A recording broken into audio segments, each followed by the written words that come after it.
It is July 31st, 1928, in Ostend, on the Belgian coast.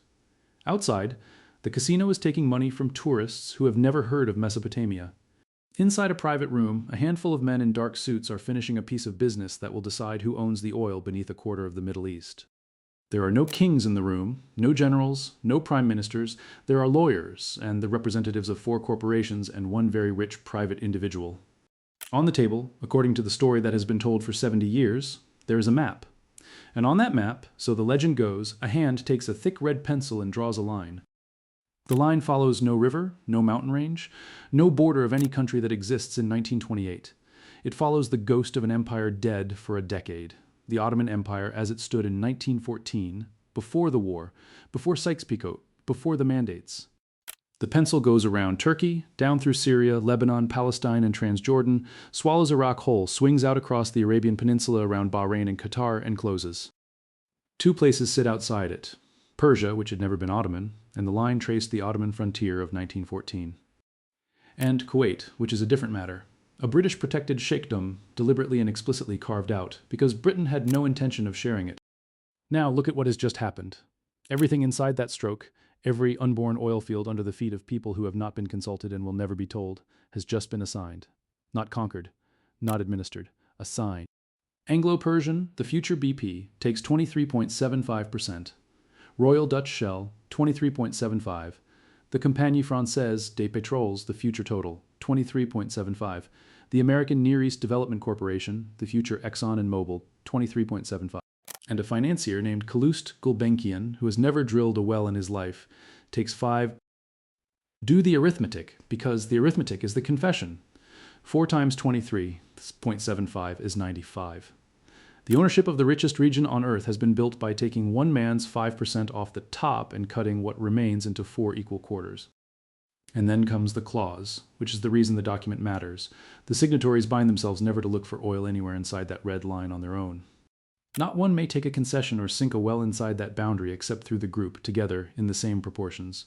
A legally binding promise not to compete across an entire region, signed by the most powerful oil companies on Earth. They call it the Group Agreement. History will call it the Red Line Agreement. And here is the strange thing. This is the moment everyone points to when they say the Middle East was carved up by oil companies, but the cartel did not win. Within 5 years, the greatest oil prize in human history, sitting squarely inside that red line, would be taken from these men by a company that was not even in the room, not stolen, not seized, bought in gold while they sat in committee and argued about currency. So how does a cartel that has just divided a region lose the biggest thing in it? Who was the man with the 5%? And did he really draw that line at all? And why does the version you were taught stop exactly where the story gets interesting? The version in the textbooks leaves out the most important chapter. Here's the full story. The engine of this story is not diplomacy. It is money. It is a cartel dividing the oil of an entire region among 4 corporate blocks before anyone had proved that most of that oil existed, not after the wells came in before. These men were fighting over geology they could only guess at, and their instrument was not an army but a contract clause, an agreement among rivals to hold each other still. It was drafted by lawyers, blessed by 2 foreign ministries, and kept out of public view for decades. Before the oil there was a syndicate, and before the syndicate there was a man who knew everyone. Calouste Gulbenkian is born in 1869 in Scutari on the Asian shore of Constantinople into an Armenian family already in the oil trade. He studies petroleum engineering at King's College London and, as a very young man, writes a study of the oil fields of Baku. He never operates a rig. What he does, better than almost anyone alive, is assemble people: Ottoman officials, European bankers, British and Dutch oilmen. He is the intermediary, the man who knows which minister to see and which claim is real. In 1912, the pieces come together. The Turkish Petroleum Company is formed to pursue the oil that geologists believe lies beneath Mesopotamia, the seeps and gas flares of Kirkuk that travelers have reported for centuries. On the register, the National Bank of Turkey holds half the company, Deutsche Bank a quarter, and Royal Dutch Shell's Anglo-Saxon arm the other quarter. But inside the National Bank's half sits a block of 15% held for Gulbenkian in custody, which is why the shorthand you will usually see is 35, 25, 25, 15. It is a company holding nothing but an expectation. And then the British government notices. This is the critical detail that changes everything because it establishes who is really running this story. On March 19, 1914, under direct pressure from the British Foreign Office, the Turkish Petroleum Company is torn apart and rebuilt. The new share register reads the Anglo-Persian Oil Company, the British state's champion, the company Churchill's Admiralty had bought into the year before, 50%, Deutsche Bank, 25%, Shell's Anglo-Saxon arm, 25%. Notice what is missing. To make room for Anglo-Persian's half, Gulbenkian's 15% is cut to 5, 2.5 carved out of Anglo-Persian's share, 2.5 out of Shell's, and the 5 he is left with is not even a proper shareholding. It is a non-voting beneficial interest, held in custody for him. He gets the money, he does not get a seat, he cannot vote his own 5%. This is the birth of the nickname that will follow him to his grave, Mr. 5%. And note the date, March 19th, March 1914. 14 years before the red line was ever drawn. There is something else in that 1914 agreement, and it is the seed of everything that follows. Clause 10. The parties bind themselves not to be, this is the wording of the document, interested directly or indirectly in the production or manufacture of crude oil in the Ottoman Empire, in Europe and Asia, other than through the Turkish Petroleum Company. 3 places are explicitly accepted: Egypt, the territory of the Sheikh of Kuwait, and the transferred territories on the Turco-Persian frontier. Read that again, because almost every retelling gets it wrong. The self-denying principle is not an invention of 1928. It is already there in writing in March 1914, and so is the Kuwait exception, 14 years before anyone reached for a pencil. What the Red Line Agreement does later is not invent the idea, it resurrects it and draws a map around it. 5 months after Clause 10 is signed, Europe goes to war, and the Ottoman Empire chooses the losing side. When the guns stop, the Turkish Petroleum Company is a corpse with a German shareholder. Deutsche Bank's 25% has been seized as enemy property. Mesopotamia is under British occupation. And the 2 victorious empires must now decide who gets the oil under a country that neither of them owned 4 years earlier. They settle it at San Remo, on the Italian Riviera in April 1920. France inherits the confiscated German quarter, the share vested in the Compagnie Française des Pétroles, founded in 1924, the ancestor of Total. In exchange, France drops its territorial claim to Mosul and grants Britain pipeline rights across French-mandated Syria to the Mediterranean. The oil of Iraq will flow west to the sea into British and French hands, and the Americans are shut out entirely. Washington is incandescent. The State Department attacks San Remo as exactly what it is, 19th century imperialism dressed as a mandate under a banner it calls the open door, equal commercial access for American firms in the mandated territories. This is not idealism. In 1920, American geologists genuinely believe the United States is running out of oil. Congress arms the State Department with the Mineral Leasing Act of 1920, penalizing companies whose governments discriminate against American firms. The threat has teeth. Shut us out of Mesopotamia, and we shut you out of America. The fight runs the better part of a decade, from San Remo in 1920 to an agreement in principle in 1927 and 1928, and in the end, the British bend. The Americans will be let in, not as individual companies, but as a bloc, through a vehicle called the Near East Development Corporation. It begins as a syndicate of several American majors, Jersey Standard and Socony, with a quarter each, and Gulf Oil, Pan American, and Atlantic Refining, with a sixth each. Attrition thins it. By 1934, Gulf and the others have sold out, and only 2 are left, Jersey Standard and Socony. Exxon and Mobil, in their infancy, holding a quarter of the future of Iraq between them. The partners have haggled for years over the map, over what the Ottoman Empire in Asia even means as a legal term. It might have dragged on for years more. Then, at 3 o'clock in the morning, the ground opens. The well is called Baba Gurgur No. 1, near Kirkuk. The name means Father of Fire. The site sits beside natural gas flames that local tradition says have burned for millennia. The Turkish Petroleum Company spudded it on June 30th, 1927.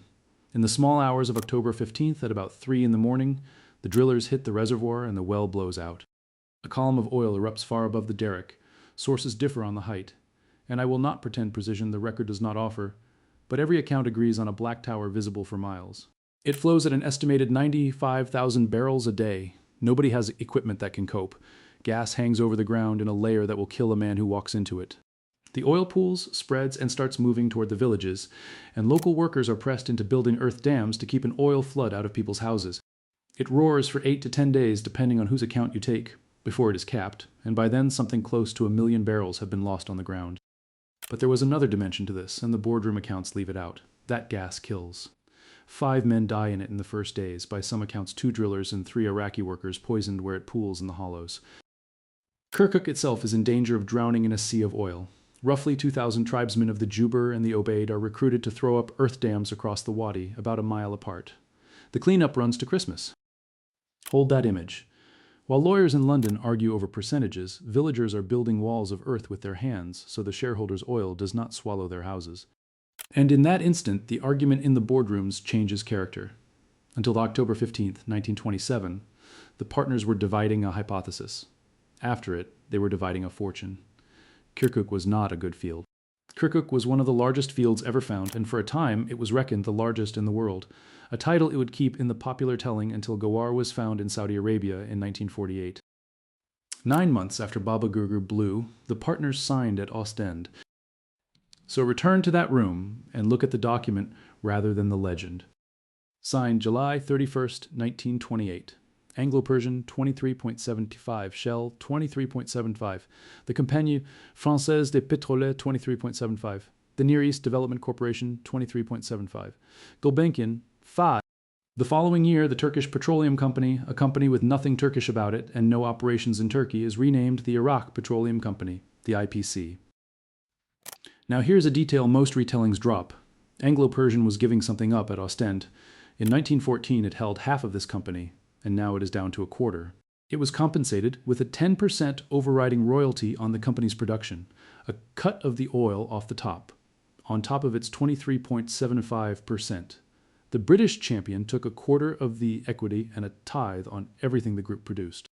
And Gulbenkian at last got what he had wanted since 1914, his 5% formally recognized, and the right to take it in cash rather than crude. His reasoning he gave to a newspaper reporter, and it is the sound of a man tired of being fobbed off. "How would you like it?" he asked. "If you had a small interest in an oil company, and it was proposed that your dividends be paid in a few gallons of oil?" Daniel Yergin calls the settlement the culmination of 37 years of concentration. And then the clause. The United States State Department's Office of the Historian, describing this agreement on a page you can read today, calls it the most important feature of the deal. The companies would agree not to develop oil fields inside the territory unless they secured the support of the other members. Strip away the legal furniture, and 4 of the largest corporations on earth have put their names to a single sentence. We will not compete with one another anywhere from Anatolia to the Gulf. Yergin, in the prize, treats this as one of the founding structures of the modern oil order. And it is. But look closely at what kind of structure it is. It is not a weapon. It is a set of handcuffs, and the partners have locked them onto their own wrists. Because there is a second cartel that summer, and the men are the same. While the lawyers finish the red line, Sir Henri de Turding of Royal Dutch Shell rents a Scottish castle. Achnacarry in Inverness-shire sits by the river Arkaig, and de Turding's stated purpose is the grouse and the salmon. His guests are Walter Teagle of Standard Oil of New Jersey and Sir John Cadman of Anglo-Persian. They meet in August 1928. Very little shooting gets done. Consider the stagecraft. De Turding pays £3,000 for the month. A castle of 9 principal bedrooms on the river Arkaig. Teagle and Cadman are not the only guests. Heinrich Riedemann of Jersey Standard, William Mellon of Gulf, and Colonel Robert Stewart of Standard of Indiana are there too. The support staff are lodged in a specially secured cottage 7 miles away. The press smells it anyway, and the Daily Express delivers the driest line of the summer. The grouse were to have no warning. De Turding's teenage nieces pour treacle into Riedemann's bed, and not his pajamas. Teagle calls them hellions, and the butler has no idea what is being drafted in the library.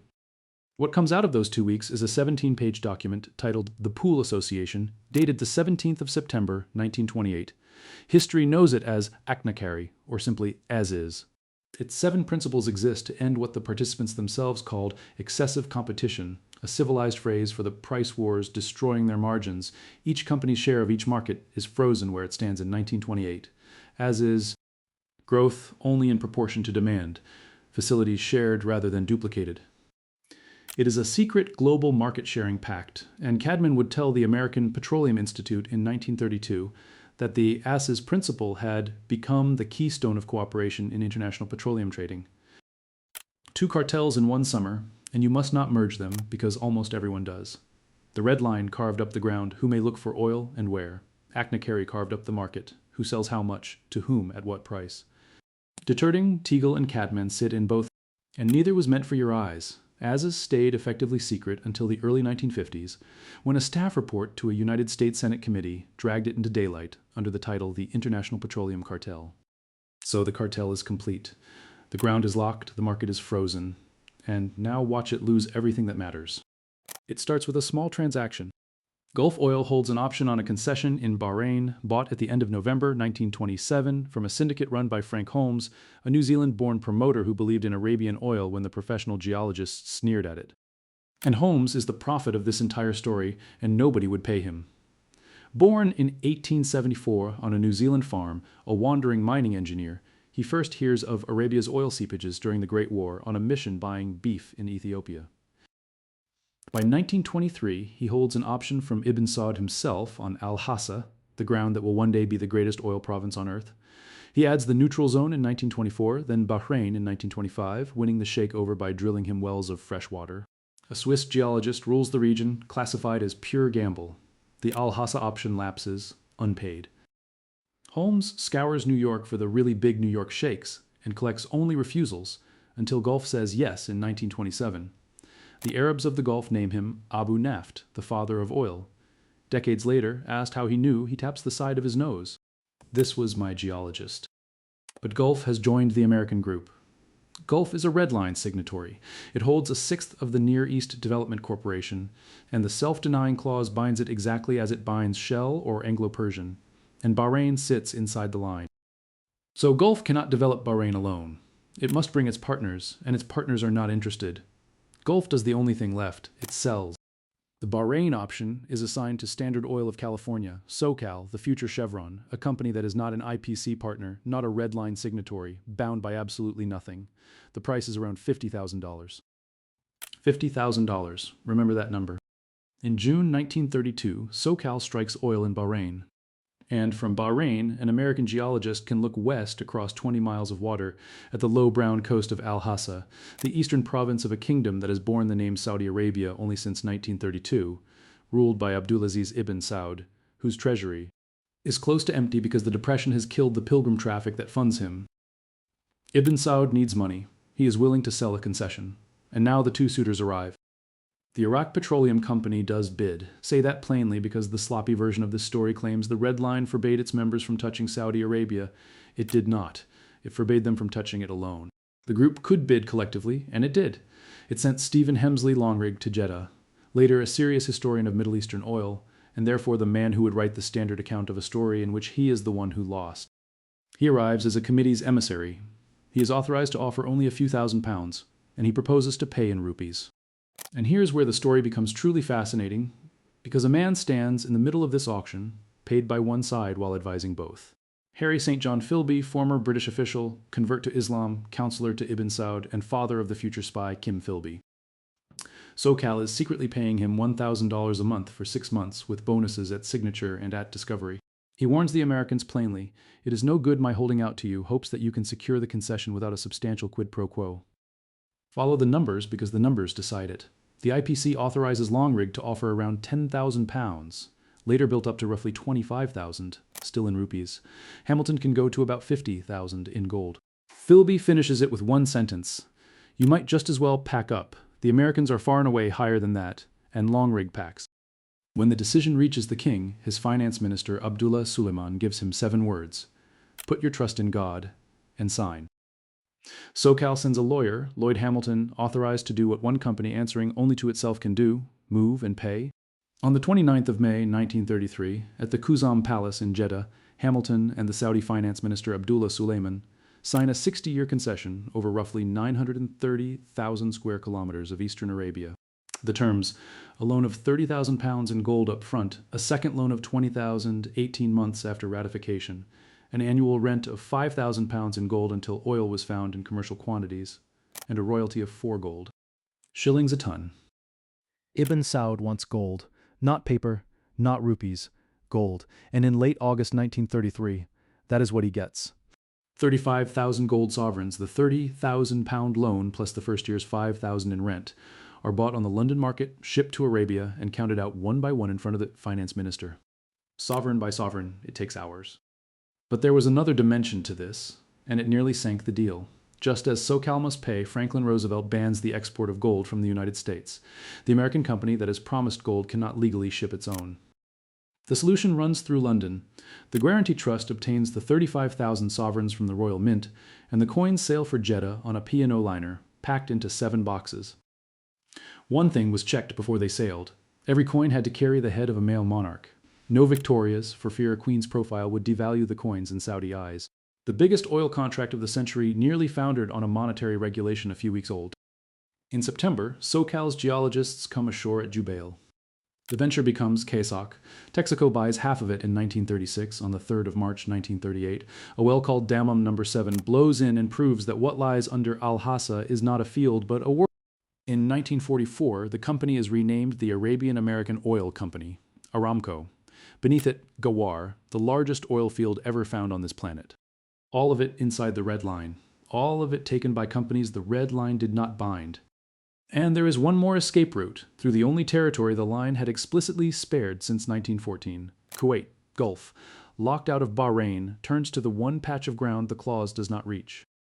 Once London gives up the nationality clause that had barred American firms, Gulf and Anglo-Persian stop bidding against each other and merge their offers into a 50-50 joint venture, the Kuwait Oil Company, in late 1933. Their negotiators at the court of Sheikh Ahmad, Frank Holmes for Gulf, young Archibald Chisholm for Anglo-Persian, are christened by the British political resident the Heavenly Twins. The rivals sit side by side at a service of the American mission. The reading reaches "Blessed are the pure of heart," and Holmes digs an elbow into Chisholm. "At last you and I are pure in heart about each other." Signature, December 23, 1934, 75 years, 35,700 pounds down. On the 23rd of February 1938, Bergen blows in, and the oil burned at the surface runs so hot that the sand walls of the pit are transformed into sheets of glass. Understand the irony precisely. The Red Line Agreement did not fail because it was weak. It failed because it worked. It bound its own signatories so completely that none could move alone, so Gulf had to hand Bahrain to an outsider, and the Iraq Petroleum Company could approach the greatest concession in history only as a committee. And committees do not pay in gold. It takes the men of the Red Line 15 years to admit what has happened to them. Then they simply tear the thing up. In 1946, SoCal and Texaco, needing capital and markets to develop the monster they are sitting on, invite Jersey Standard and Socony Vacuum into Aramco. The two Americans want in desperately. They cannot join without bringing their IPC partners, and their partners will not release them. So their lawyers go to work, and the argument is a marvel of ingenuity. The Red Line Agreement, they say, was voided by the Second World War. France fell in 1940. The French and Gulbenkian interests were sequestered under British trading with the enemy law, and the contract had therefore become, in effect, a contract. With an enemy power, dead letter. The French company sues. Gulbenkian sues. The case goes into the English courts, and the man who has spent 30 years defending his 5% now defends it against his own partners. Oil friendships, he is supposed to have said, are very slippery. The United States government, in the antitrust mood of the late 1940s, is happy to see the self-denying clause die. It is settled out of court. On the 3rd of November, 1948, the IPC partners sign. The purchase of Aramco stock by Jersey Standard and Socony Vacuum is declared no breach. The French and Gulbenkian withdraw their objections in return for larger shares of Iraqi oil and firm guarantees on how fast that oil will be lifted. The self-denying clause is dropped and the boundaries redrawn to exclude, in the State Department's own list, Saudi Arabia, Yemen, Bahrain, Egypt, Israel, and the western half of Jordan. The Red Line was dead, 20 years and 3 months after it was drawn. And the man who was never in the room? Calouste Gulbenkian dies in Lisbon on the 20th of July, 1955, aged 86, in the hotel suite where he had lived since 1942. The press calls him the richest man in the world. The estimates vary so wildly that the honest answer is that we do not know. What we know is that 5% of Iraq's oil bought roughly 6,000 works of art, Rembrandts, several of them bought from a Soviet government selling off the Hermitage for hard currency, Rubens, Monet, Degas, Egyptian antiquities, Greek, coins, Persian carpets. He left it all to a foundation in Lisbon, where you can walk into the museum this afternoon and see what a percentage point of Kirkuk was worth. Now I want to be careful here, because this is a story where carelessness turns quickly into something ugly. Here is the scene, as it was told for 70 years. The talks are drowning in legal argument over what the Ottoman Empire even means. Gulbenkian has a great map brought in, takes a thick red pencil, and slowly traces a line around the heart of the region. And then, in the telling, he says, "That was the Ottoman Empire which I knew in 1914, and I ought to know I was born in it, lived in it, and served it." It is perfect. It is cinema. Start with the pencil. Treat it as the traditional account, not as evidence. Yergin repeats it. Jonathan Conlin, Gulbenkian's modern biographer, traces it back to a 1957 book by the journalist Ralph Hewins, and behind Hewins to Gulbenkian's flamboyant son, Nubar, a showman with a story to sell.